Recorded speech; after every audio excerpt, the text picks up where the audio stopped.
Visit the land of promise in tonight's Celtic mythology-inspired sleep story.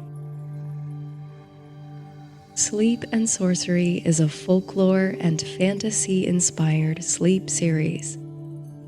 My name is Laurel, and I'll be your guide on tonight's fantastical journey. Sleep and Sorcery is one part bedtime story, one part guided meditation, and one part dreamy adventure. Follow along with my voice for as long as it serves you. And when you're ready, feel free to let go of the story and relax into sleep. If you're still awake at the end of the story, I'll guide you through a gentle meditation to help ease you into sleep. In tonight's story, you are the high ruler of an island kingdom. One morning, you meet a mysterious stranger at an ancient monument. He offers you a magical gift, a silver apple branch that emits music so sweet it sends the hearer into blissful sleep. You accept the branch in exchange for 3 wishes to be granted to the stranger in the future. You revel in the powers of the branch, but when the stranger returns, you find that his price is far too high. You pursue the stranger to his otherworldly domain to reclaim what is yours. In turn, you discover a wisdom greater than any magical object.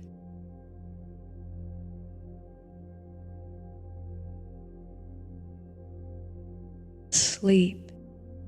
Where in the waste is the wisdom? James Joyce, Finnegan's Wake.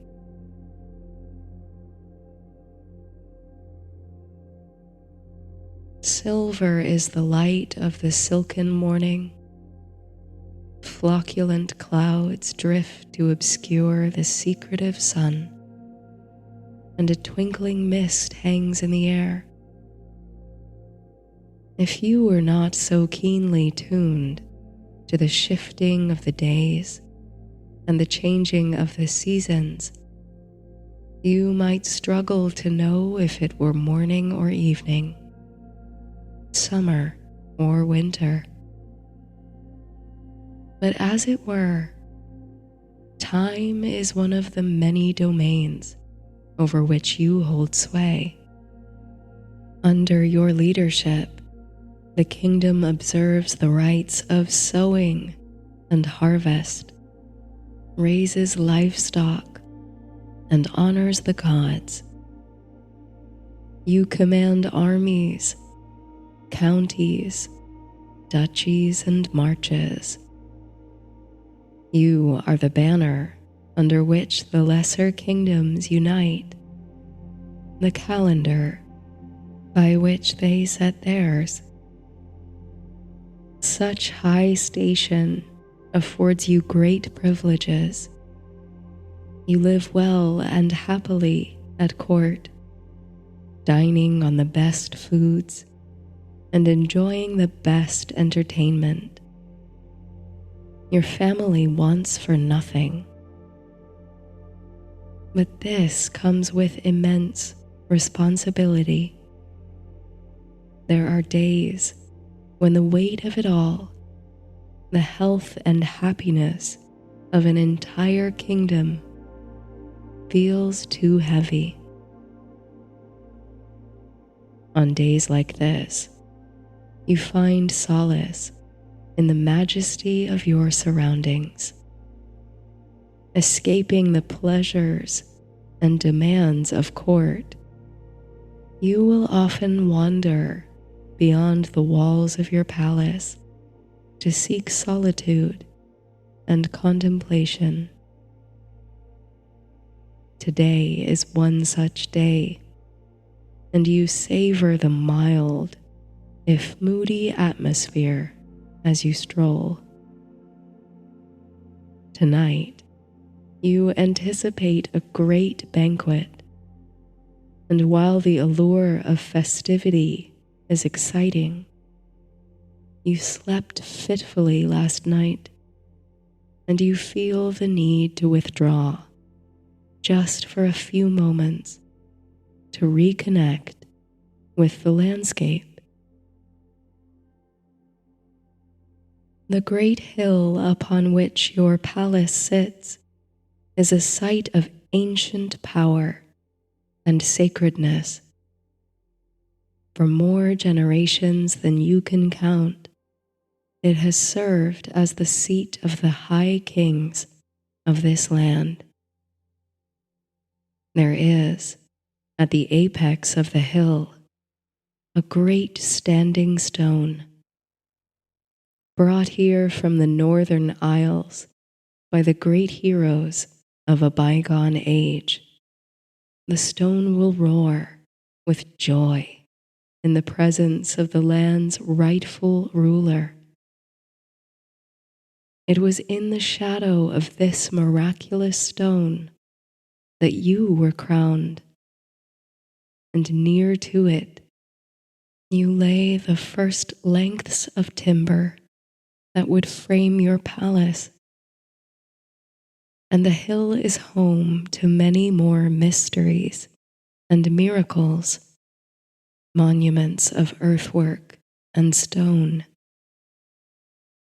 Legends abound about their origins, but in truth you cannot know how they came to be, or when, and by whose hands.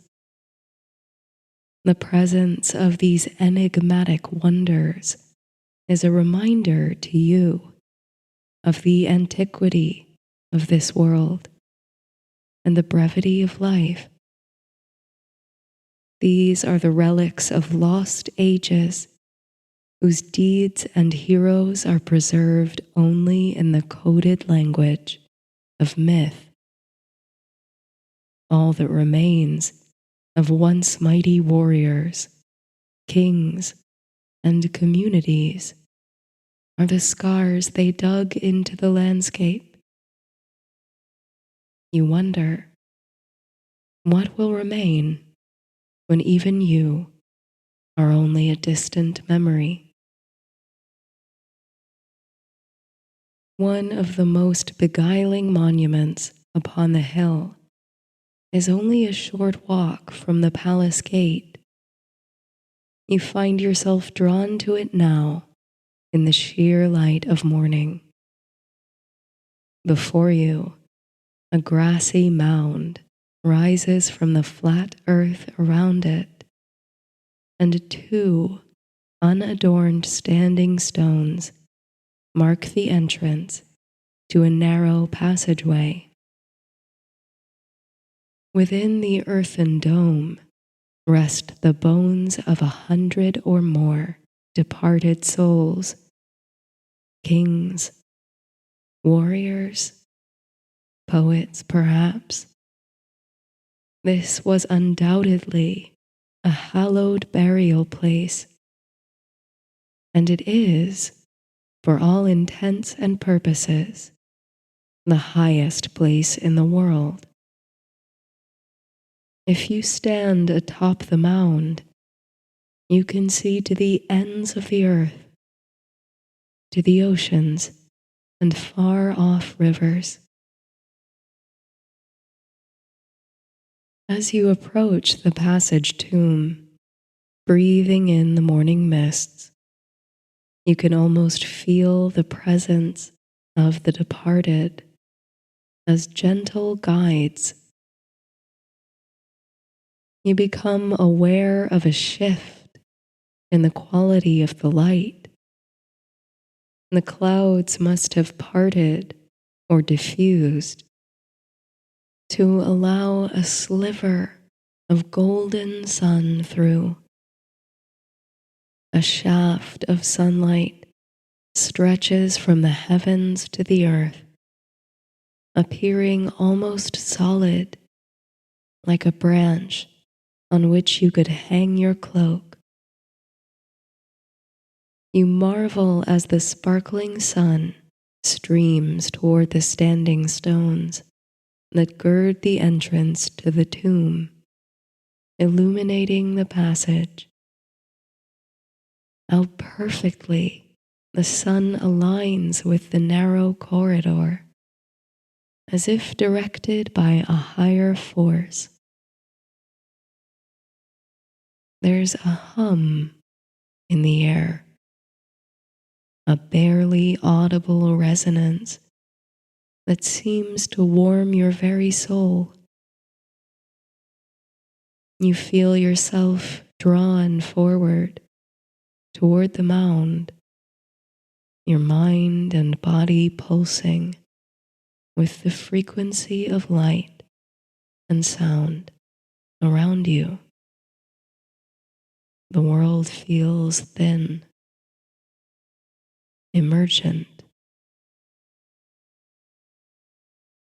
With your feet poised at the mound's sunlit entrance, you can see deep down the long, narrow corridor. The light penetrates further than you might expect, yearning down the passageway and illuminating the ancient swirls and spiral patterns etched into its stone walls. Mysterious messages handed down the centuries, protective charms, or coded sagas. And as your gaze travels down the long hall toward the dying of the light's rays, you glimpse something unexpected. A human form in silhouette, cloaked and shadowy. Who would be trespassing on such sacred ground today, you wonder? Summoning your most authoritative voice, you call down the passageway to the stranger, bidding them show their face. You watch as the figure turns and comes slowly toward you, stepping inch by inch into the light. He pulls the hood of his cloak down about his shoulders, revealing a kindly, wizened face, dark eyes that shine with whimsy. In one hand, he holds a strange object, a staff or a wand, you think. The sheer oddity of the sight makes the back of your neck prickle. You wonder for a moment if one of those long departed heroes from the distant past has risen with the sun. For surely the stranger is not of this world. He has a face like none you've ever seen, etched with rivers of time and sagacity. The stranger steps out of the passage to come face to face with you, smiling softly. Somehow, his presence puts you at ease. The ringing hum of the land fills your ears, as if it's nearer now. A pleasant fuzziness settles over you, reminiscent of the state you enter just before falling asleep. The bright shaft of sunlight envelops the stranger, gilding his long white hair and beard. Beneath his cloak is a shirt ribbed with gold thread, and on his feet are shoes of white bronze. This is no common wanderer, but a sage of exalted position. Now your eyes fall to the staff in his hand. No, not a staff, you think, nor a wand, but something in between. It is a sturdy branch round which his fingers curl. Its bark is silver white, and from it twist knobby stems where hang 9 apples of red and gold. It is a wondrous sight to behold, resembling no earthly apple tree you've come upon. It must have been harvested from the famed Isle of Apples, where no mortal has yet traveled. As you gaze upon the magnificent branch, your ears filled with the song of the morning, it occurs to you that this object is the source of that strange and tender music. Yes, now that it is in your presence, you're certain that the silver branch emits that sweet tune which so eases your world weariness. Whoever this stranger is, he must be very holy or high-born to wear such threads and hold such a treasure. He seems also to bear you goodwill. You ask the old man from whence he hails, the Isle of Apples or some far-off country. The stranger's eyes twinkle, and he answers in a warm, commanding voice. I come from a country very far, and very near also. It is a land of truth, and nothing more. The sun and moon never rise, never set. There is no aging or decay, no ache of bones, no hunger or thirst. In my country, the cup is always full, the banquet always set. There is no sadness, no malice, no envy nor pride. Your heart swells to think of such a place. Here at the seat of kings, despite the many blessings you may have, there is always the heavy weight of leadership. There is always fear of revolt, of famine, of war, and time, relentless time, ravages all. A land without the passage of time, without envy, without conflict, only cups overflowing with mead and eternal youth. You dream of a place like this. Surely the stranger will agree to an alliance and grant you some access to the wonders of his country. You propose a friendship to the old man, for you are the leader of this great country, and may have much to offer him. he gladly accepts your offer of alliance. All the while, the silver apple branch commands your attention. It sings sweetly and softly, gleaming in the narrow sunlight. The stranger notices your interest in his curious regalia, and to your surprise and delight, extends the branch toward you. As a token of our compact, he says, you shall have this branch. It is from my country, where the most magnificent apple trees grow, and it will bring you good fortune in the coming days. Mesmerized by the beauty of the branch, you reach forward to grasp it round the middle, but the stranger does not yet release his grip.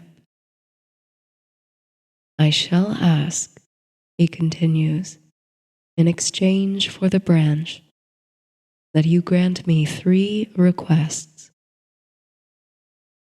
Now that you have your hands around the bark, you can truly say that this branch is an object of supreme enchantment. Your desire for it swells. Anything the stranger might ask for would be worth it to attain. So you nod and agree to the stranger's condition. He lets go of the branch, relinquishing it to you.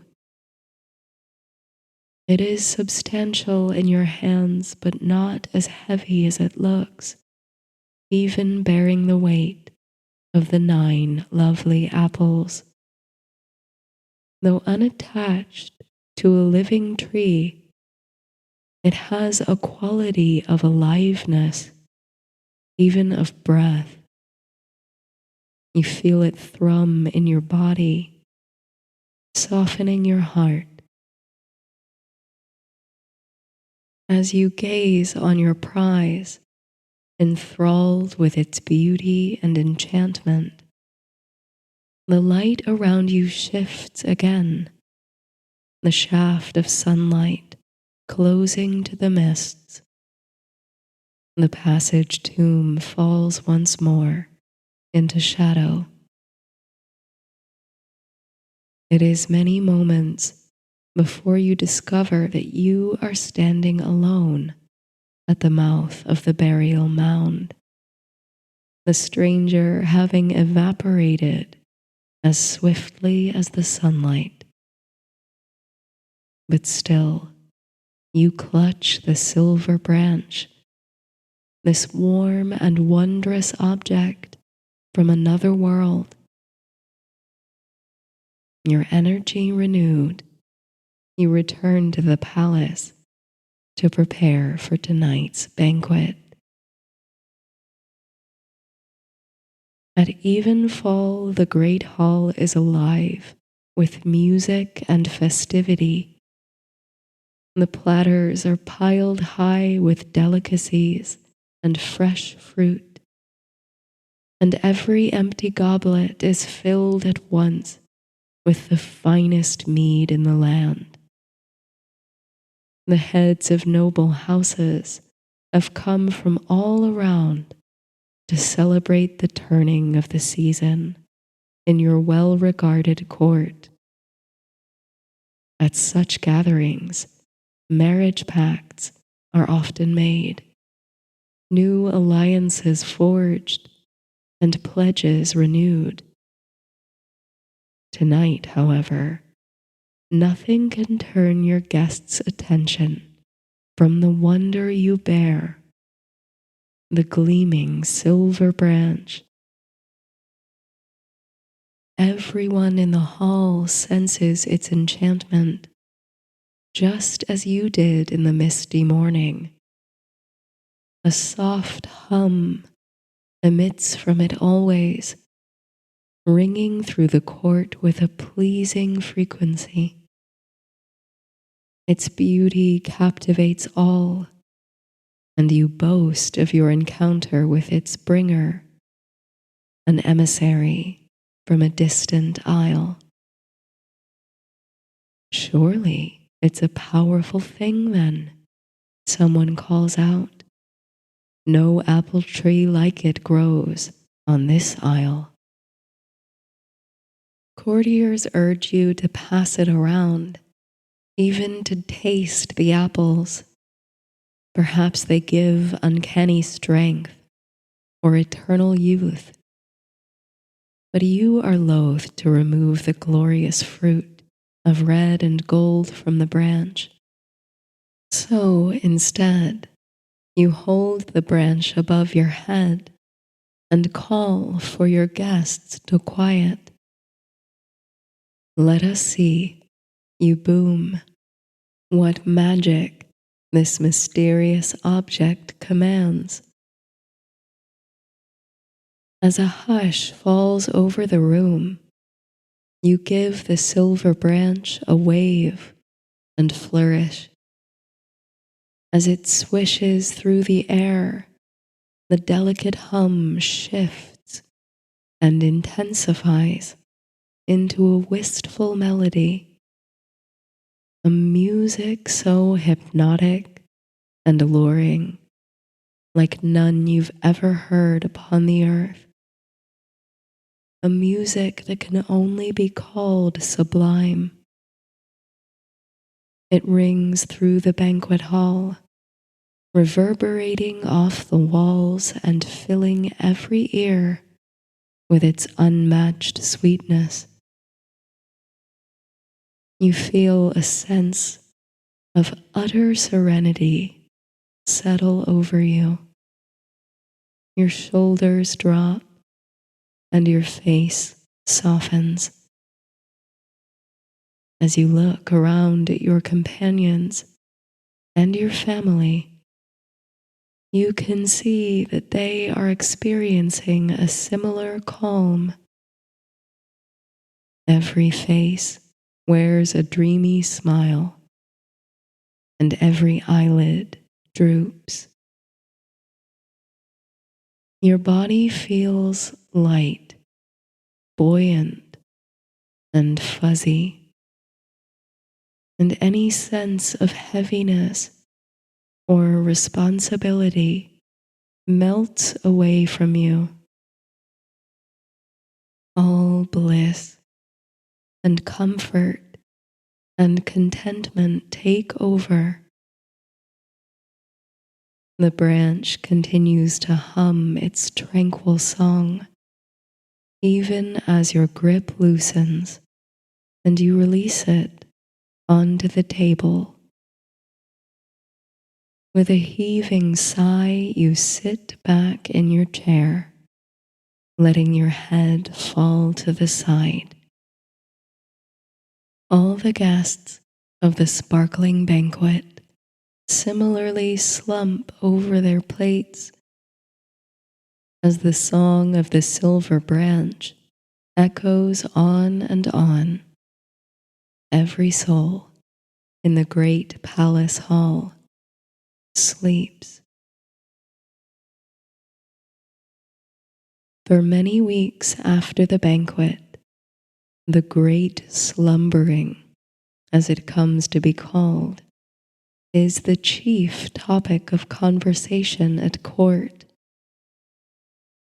Universally, the banquet guests report their experience as blissful, the forgetting of all earthly woes and cares, a surrender to dreamless, restorative sleep.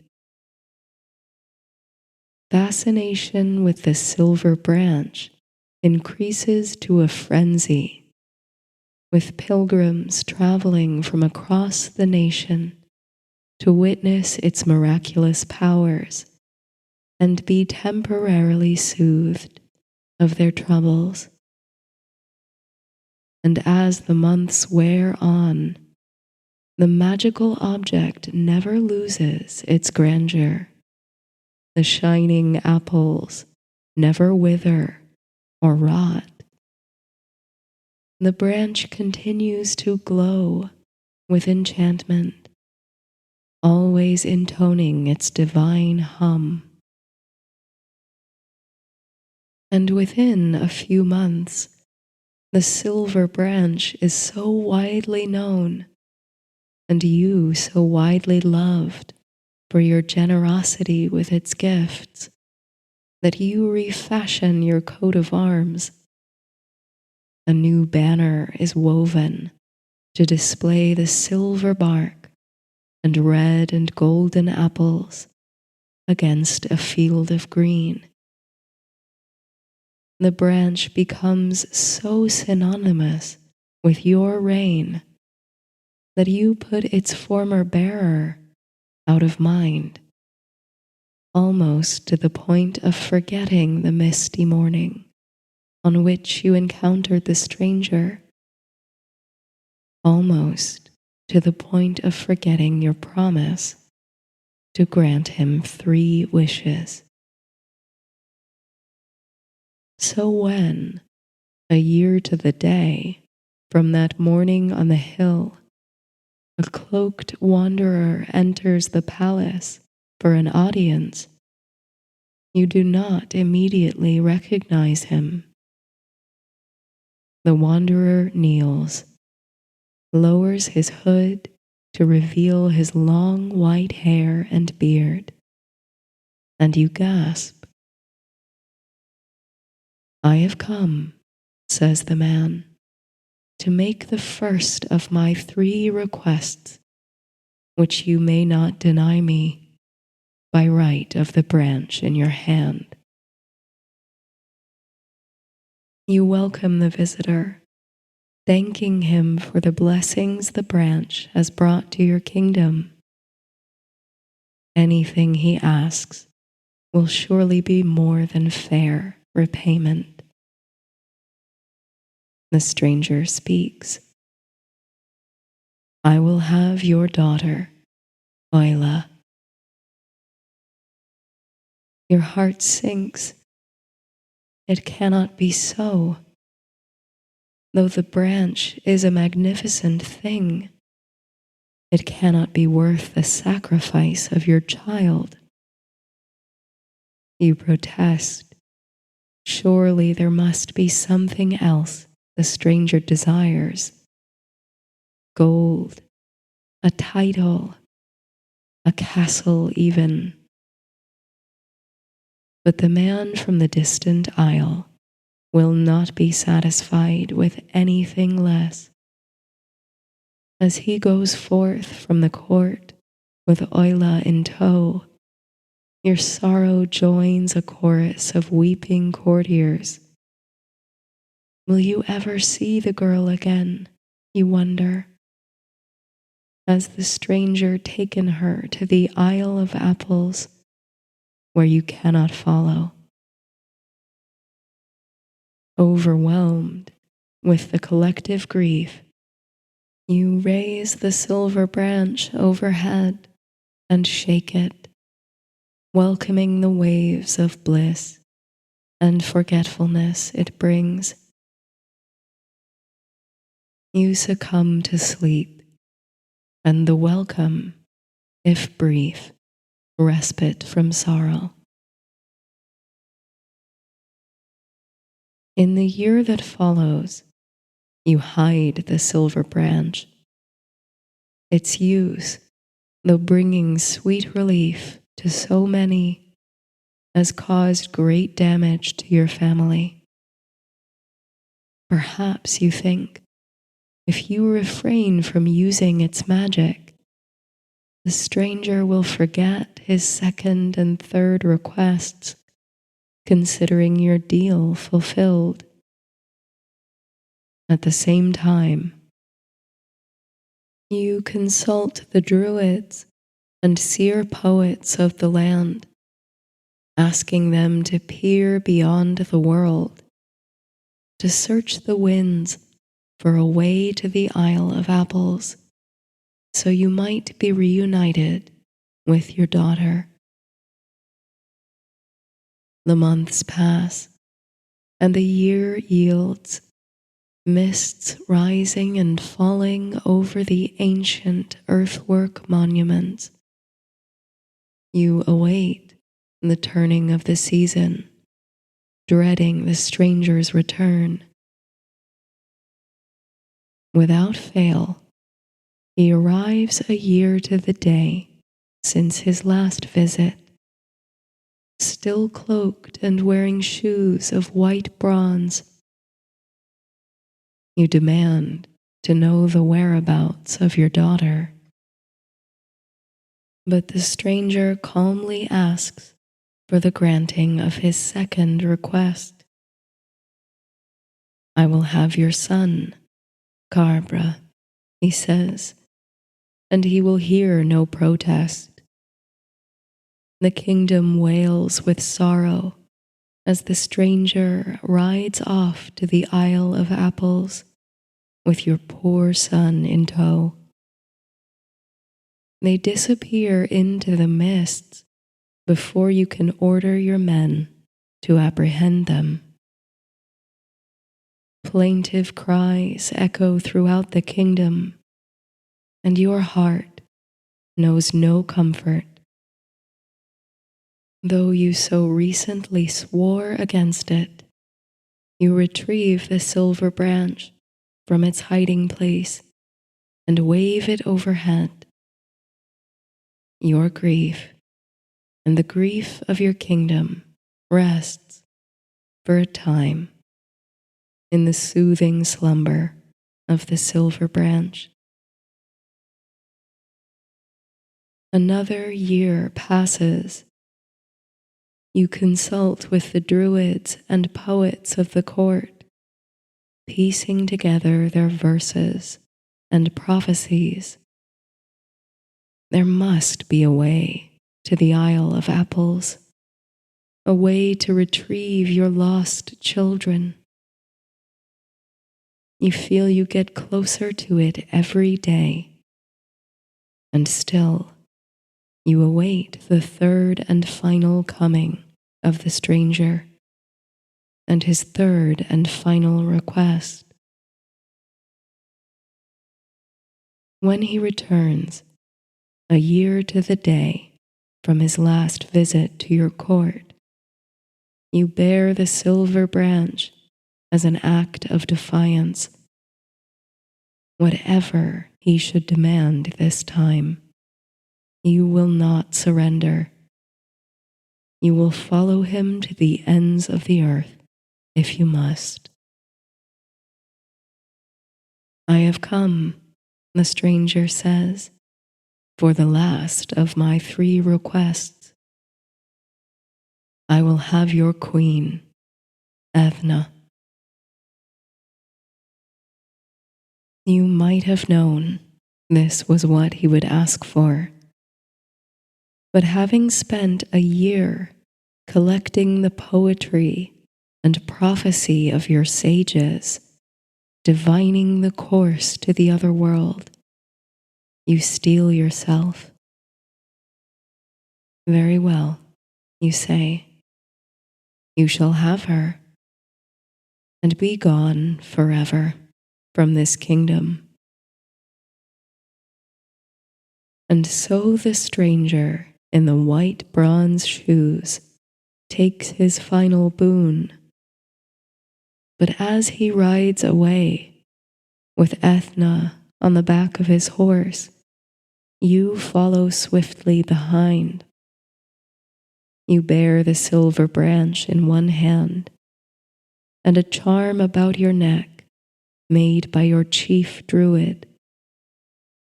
Your court bards chant their strange, enchanted verse as you pursue the stranger into the settling mists which obscure the countryside. The poems become spells, weaving a bridge to the other world that you may pass. Into the thick, billowing mist you travel, until you can see nothing but white all around. Even the grass and earth below you becomes like the surface of a cloud. You feel unmoored, untethered to time or place. You grip the silver branch, clinging to the steady hum of its vibration as a kind of grounding. Otherwise, you might easily float away. Onward you move through the mist, directionless, hoping against hope that your quarry is still within reach. From time to time, and it seems you are traveling for hours or days, you glimpse a shadow in the fog, the silhouette, perhaps, of the stranger's horse. You go on. A short time later, or perhaps an age past, the mist begins to dissipate. Vague forms and colors take shape yonder, as if veils are being slowly lifted from over your eyes, one by one. But the landscape beyond the mist is not familiar. Nothing in the surrounding country you viewed from the king's seat resembles it. Stepping out of the mist, you behold a world somehow more saturated in hue, shining with the quality of moonbeams, and yet without sun or moon in the sky. Only a hazy silver cloud layer. The branch in your hand hums on, but its tenor changes subtly, harmonizing with the barely audible music of this strange new land, as if it knows it has come home.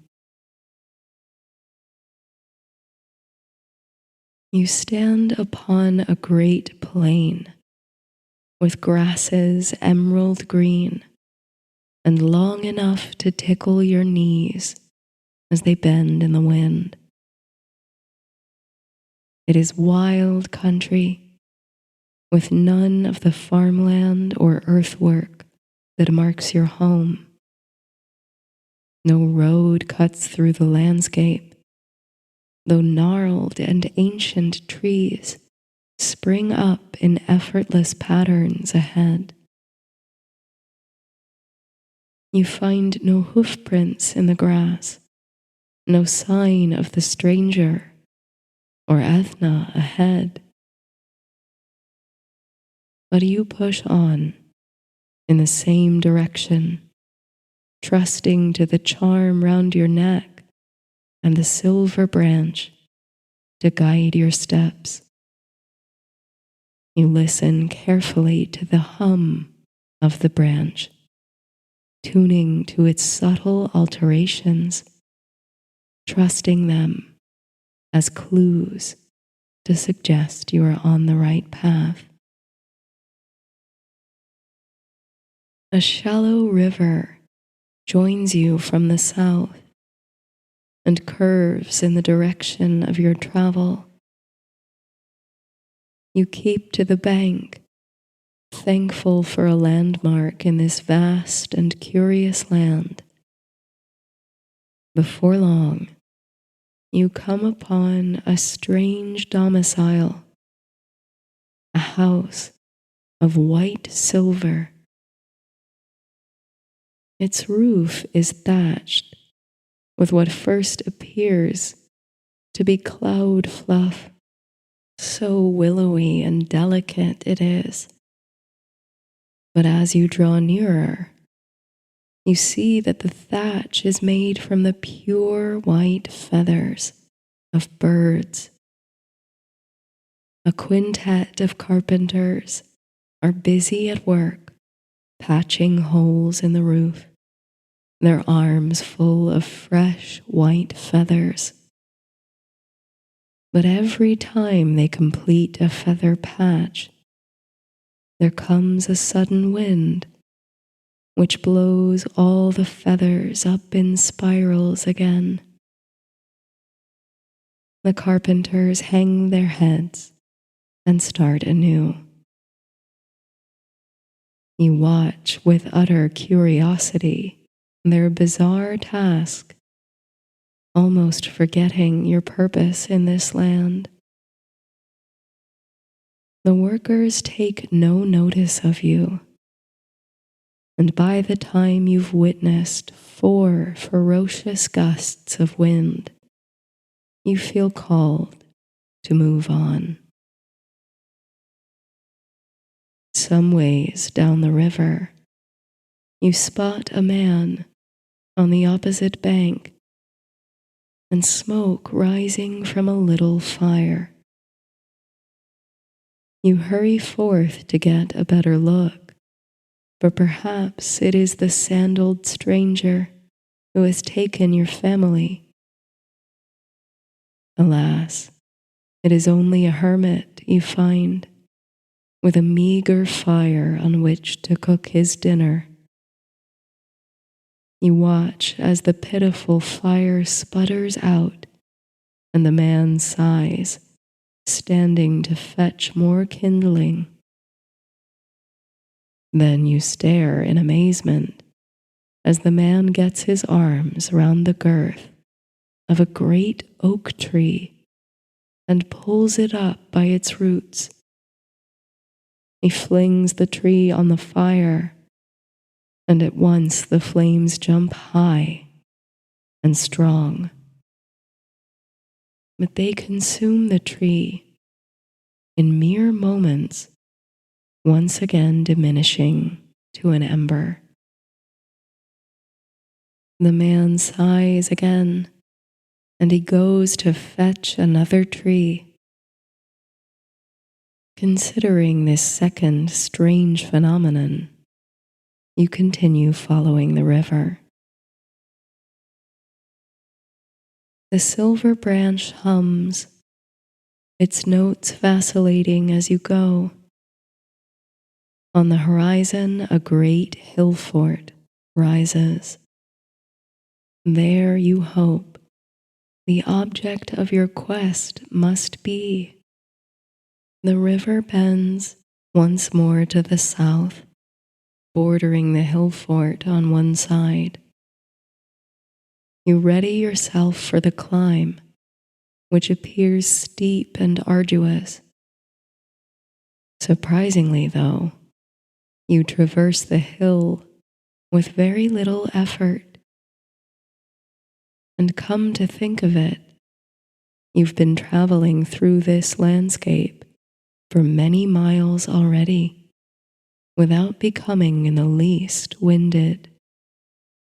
It's as if you've regained the agility and stamina of youth, and then some. When you reach the summit, you gaze upon a fortress with a silver white wall. Impenetrable as it may appear, the silver gates are swung wide, inviting you in. You pass through the gates to behold a palace, mightier than your own by far. Before it lies a pool from which 5 springs diverge. The pool is ringed with 9 hazel trees, and as the wind plays through their leaves, they drop hazelnuts into the waiting water. You stand over the edge of the pool and watch as each hazelnut is caught and swallowed. by a shining salmon. Sweetly the music of the springs entwines with the hum of your silver branch. You pull yourself from the well to advance to the palace of white bronze, feeling deeply that the ones you seek are within. You are welcomed into the fine house by a beautiful man and woman, both tall and elegant, with flowing golden hair and bronze circlets on their heads. They are robed in gilded finery, and their skin appears to glow from within. Never have you beheld two individuals of such awesome beauty and grace. They are certainly more than human. But there is something about the man of the pair, his eyes, his stature. You've never looked upon a face like this, and yet you seem to know him. You search your memories for his identity, but you can find no touchstone. The lady of the house remarks that you must be famished from your journey. She calls for the cook to prepare a great feast, and the cook begins a fire beneath a cauldron. While you wait, the couple show you to the great hall and bid you sit and rest. Strangely though, you still feel no inkling of weariness or exhaustion despite your long travels. You raise your voice to inquire about your family. Are they here? Have you come to the right place? All will be revealed, your hosts assure you, in due time. You feel a peculiar sense of calm in their presence. The racing heartbeat, the knitted brow that have accompanied you since the taking of your daughter, ease as you sink into a chair at the banquet table. It's as if your entire life has been leading you here, to this inevitable palace in an immortal world. The urgency of your quest fades. All will be revealed. All will be returned in due time. The man of the house calls to the cook to inquire about supper time, but the cook enters, bearing a fretful expression. "My lord," he says, "the cauldron will not boil." "Of course," the man responds, "it is an enchanted cauldron, and it will not cook the feast until 4 truths have been told. So, we will have a truth from each." A curious custom, you reflect, but you recall many a banquet at which you demanded a tale of wonder before any guest would be served. Is this really so different? The first to tell a truth is the cook, who relates the story of how he came by his profession. "There was a man in this country," he says, "who kept the finest cows you've ever seen. One morning, I found the lot of them, grazing on my land. Seeing how strong and beautiful they were, and that they had come to me of their own accord, I claimed them as my own and brought them to the cattle pound. But my neighbor came to beg their release. He promised me a grand reward for the return of his cows, and I agreed. He exchanged that stock of cattle for a large pig. I thought at first I'd been cheated, but I soon found that the pig was large enough to feed the mouths of an entire kingdom. And not only that, for when the pig is killed and cooked and eaten, it appears alive again in the morning. And with this, the cook retreats again to the kitchen, leaving you awestruck at the fantastical nature of his tale.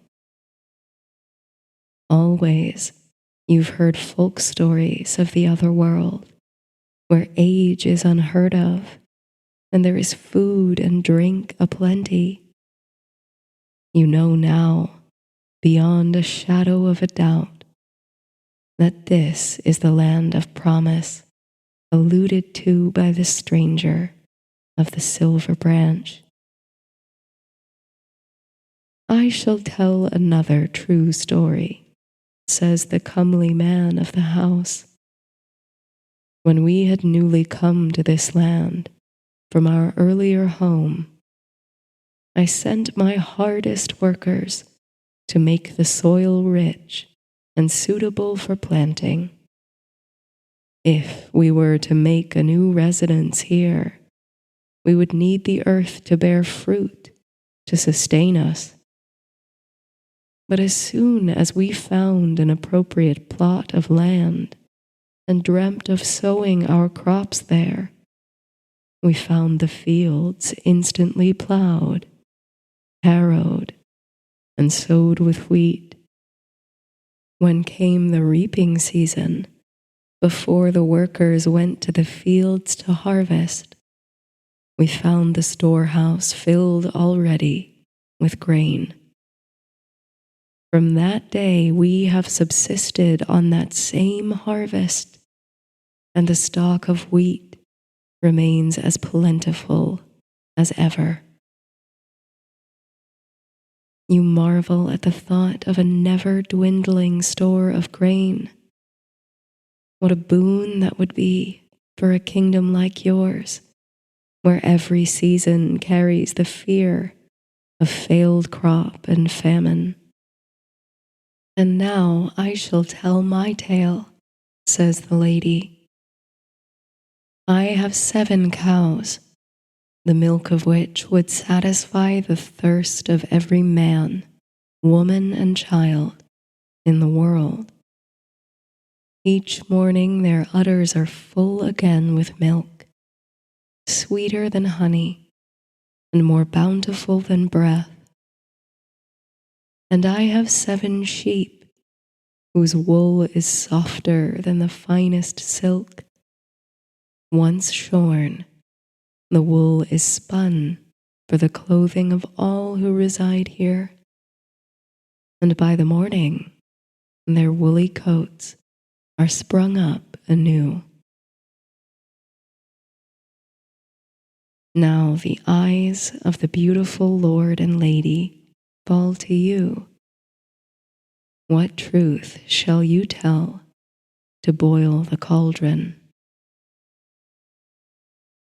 3 years ago, you begin, or longer still, for I seem to have spent many a year in this country.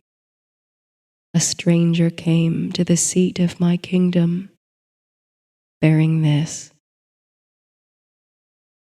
You present the silver branch, its apples still as ripe as the day you first laid eyes on them. The face of the man moves, almost imperceptibly, as if he is resisting the urge to smile.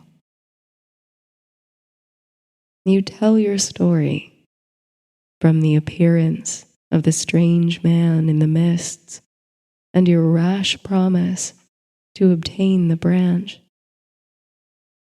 You tell of the gift's marvelous powers, its music and mystery, its ability to wash away worry or care on waves of blissful slumber. And you tell of the stranger's return, how he rode off with your beloved daughter, son and queen, in succession, how you pursued him into the mists and came to be here in this wondrous country.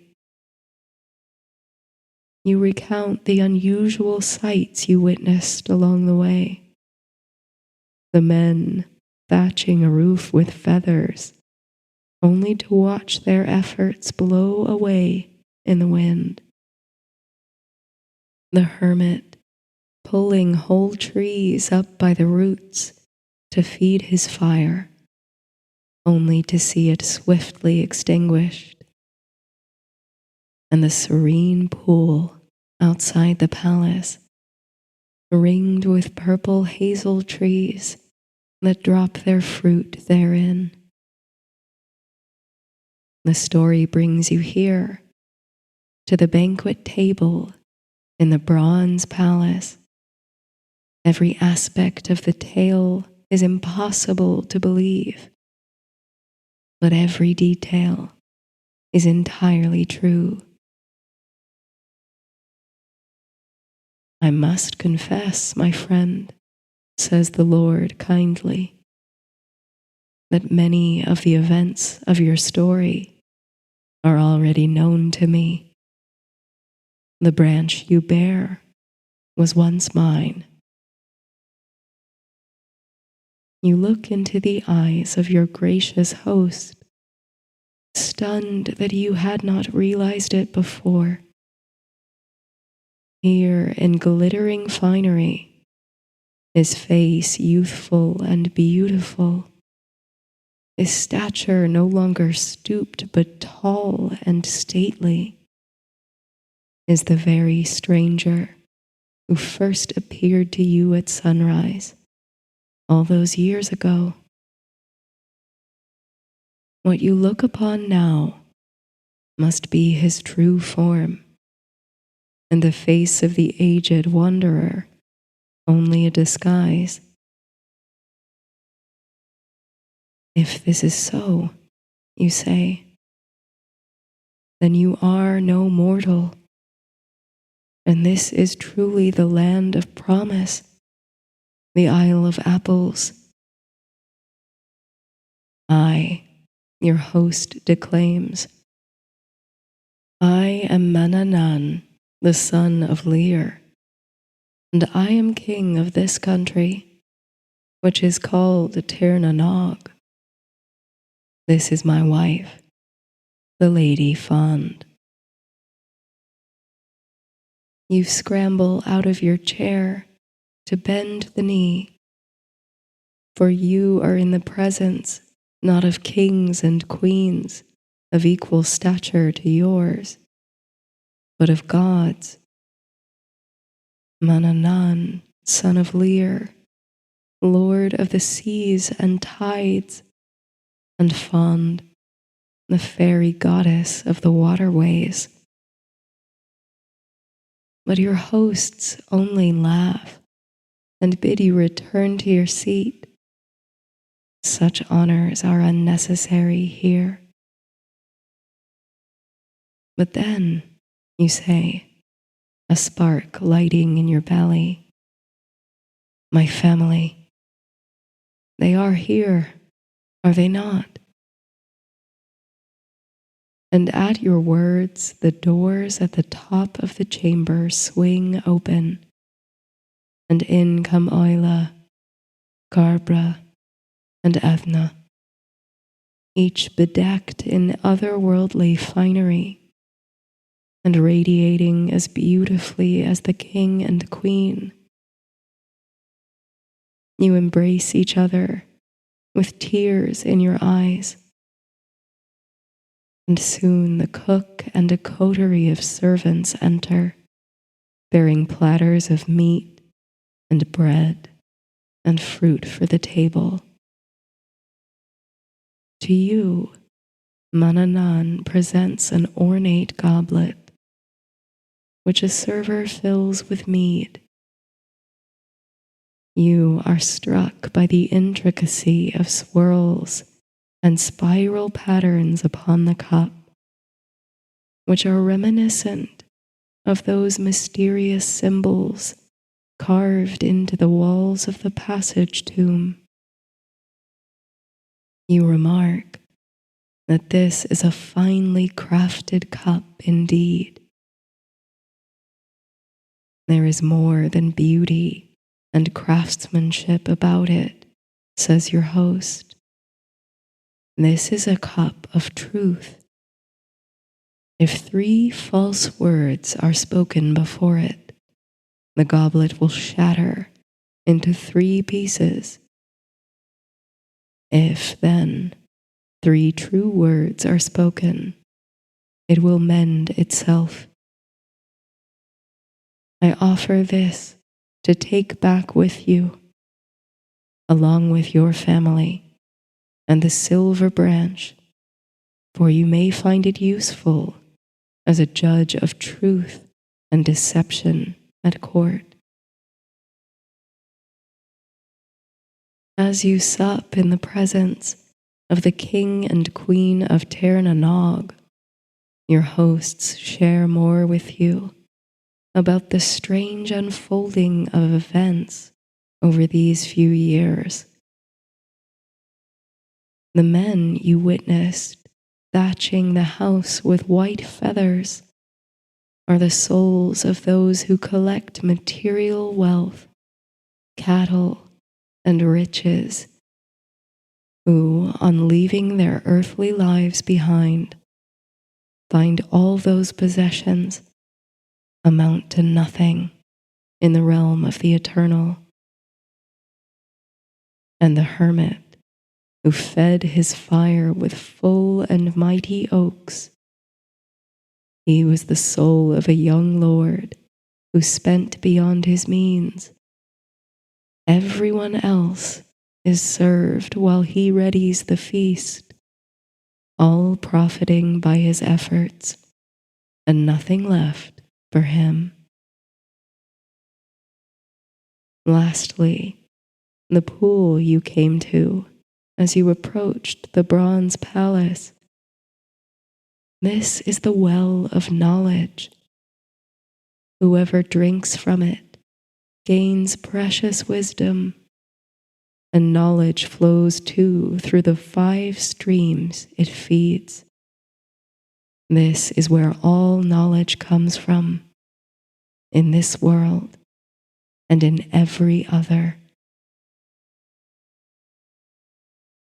All of these occurrences, your host continues, beginning with our first meeting at the seat of kings, were set in motion by me, all to bring you here to the land of promise, where we might share in feasting and friendship.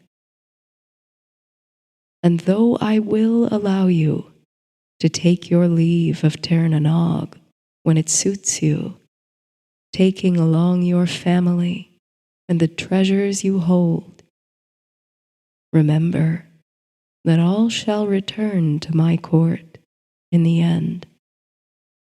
Your loved ones, your treasured possessions, yourself.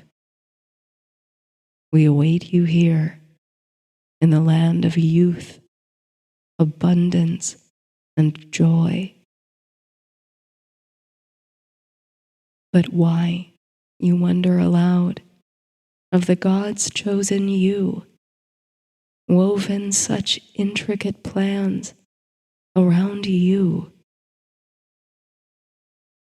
Because, replies Fond, You have the makings of a great leader, a legendary champion of the land and her people, loved by your subjects and feared by those who would wish to invade.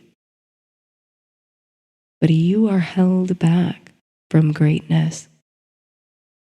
You are too much enamored with the spoils of court and the seeking of personal glory. Manannan speaks now. Only by losing that which you treasure the most, your family, could you put aside your pride and become the leader you were born to be. Your chest swells with a mixture of shame and relief. You see now how swept away you were by the trappings of power and wealth.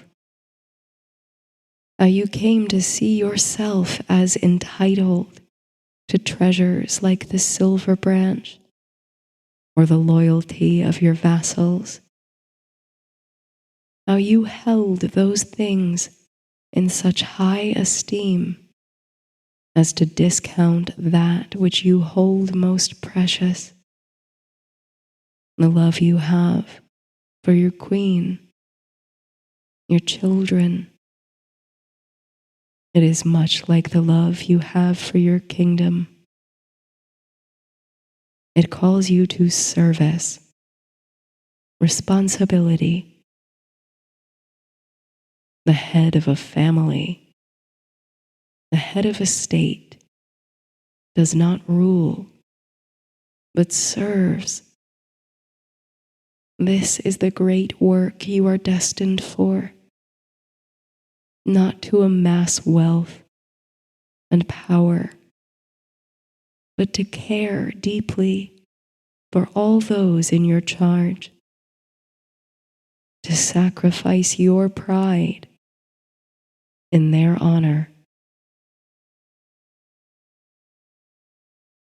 As you come to this realization, a blissful serenity settles over you, more profound than that induced by the silver branch.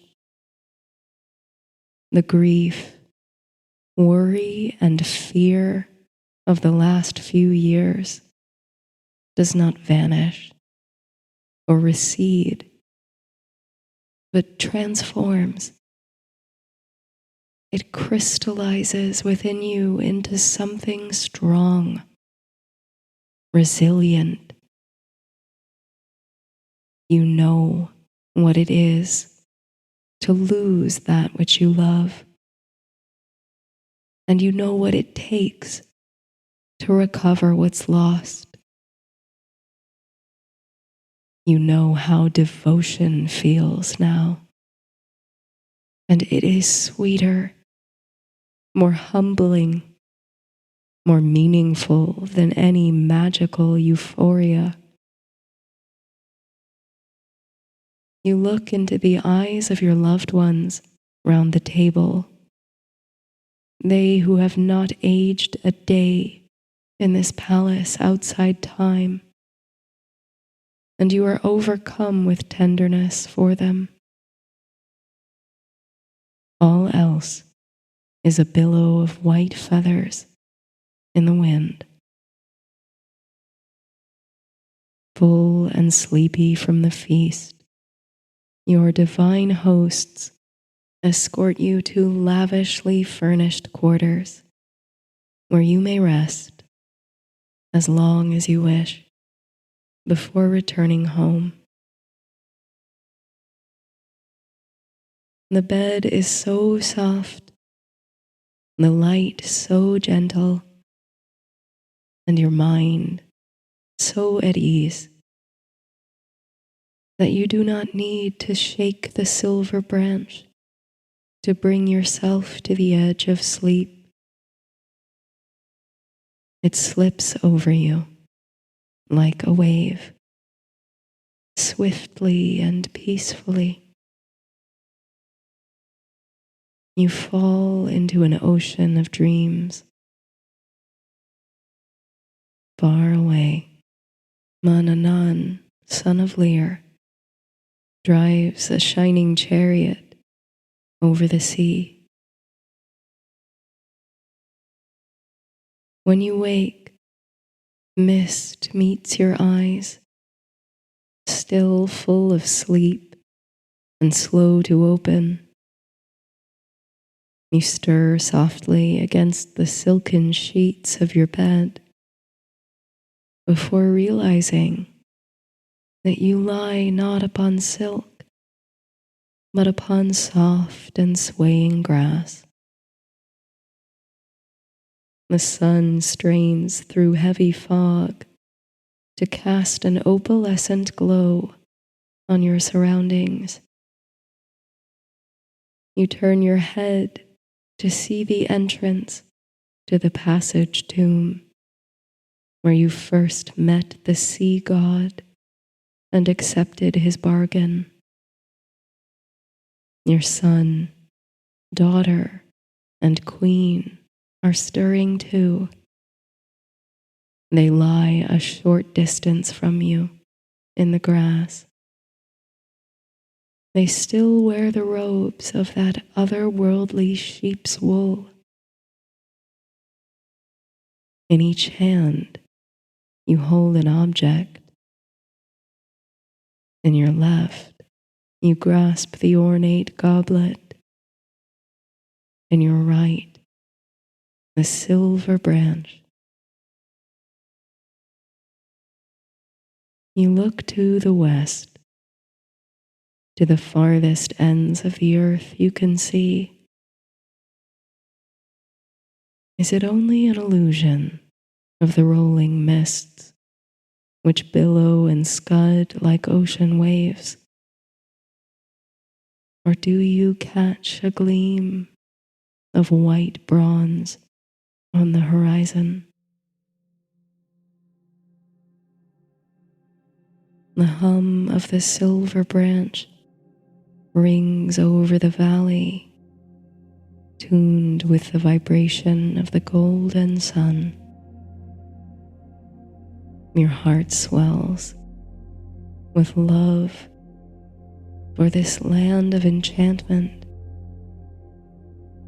this country entrusted to you, for all her people, animals, trees, and waterways.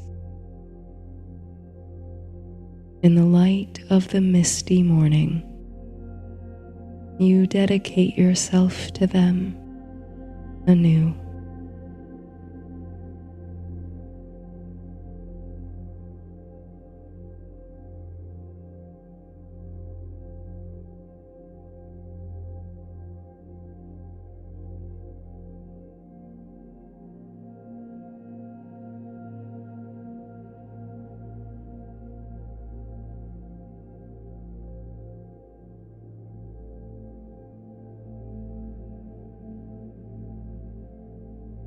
Deepen your breath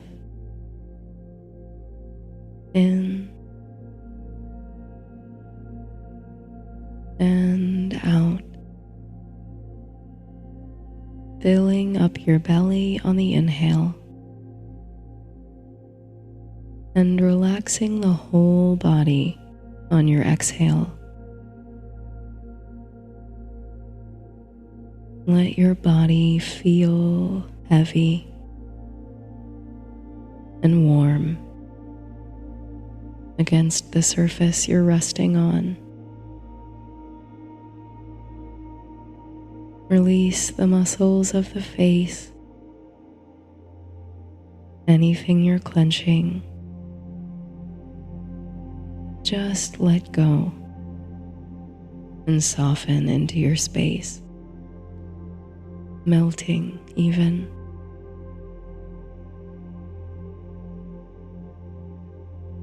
Turn inward and let the breath guide you. as you gently, slowly drop down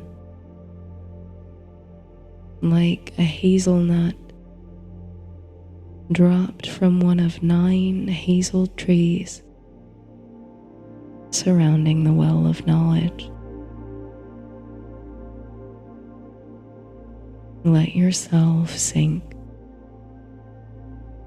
down deeper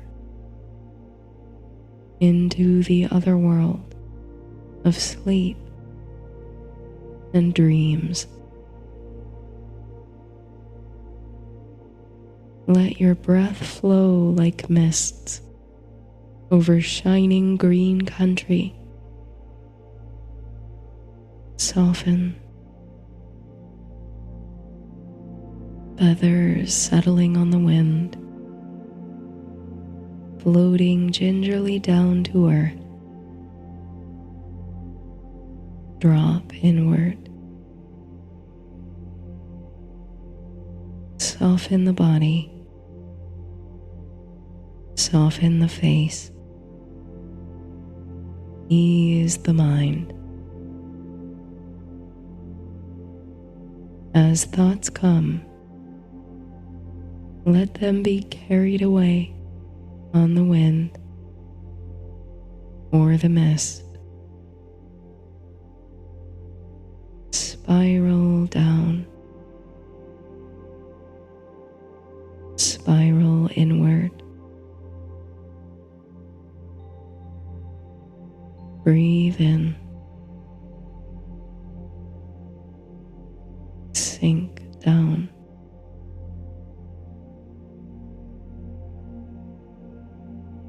In a moment, I will count backward from 10. As I count down, with each number, feel yourself turn and sink deeper down, deeper inward,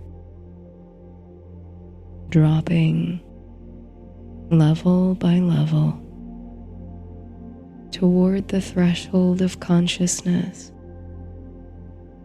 moving down that long corridor, that tributary toward sleep. Breathe naturally.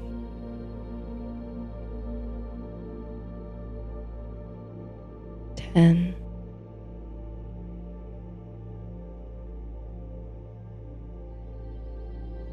9.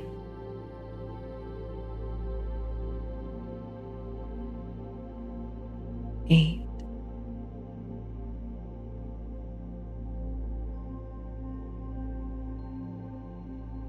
7.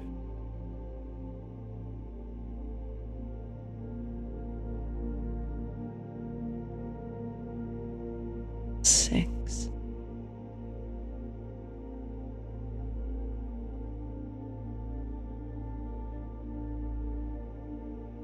5.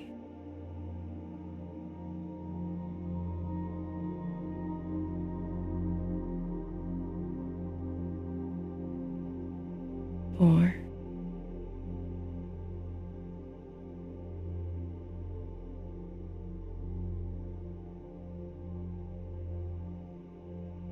3.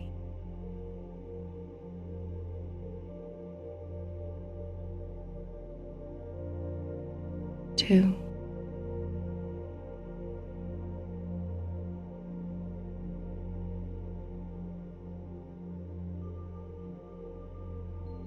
Good night.